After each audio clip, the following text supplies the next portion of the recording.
A horizontal force of 140 newtons is needed to pull a 60 kg box across the horizontal floor at a constant speed. What is the coefficient of friction between the floor and the box?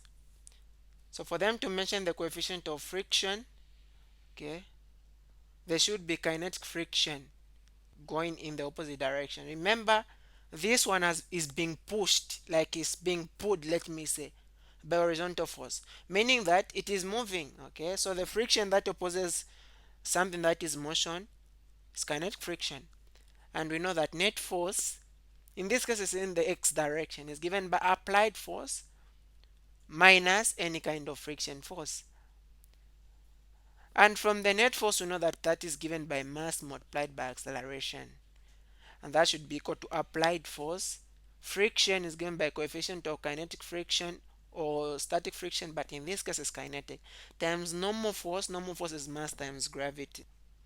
Now, just the word here is constant speed. What do we know about constant speed? Zero acceleration. You can only conclude there's no zero acceleration if you are talking about circular motion.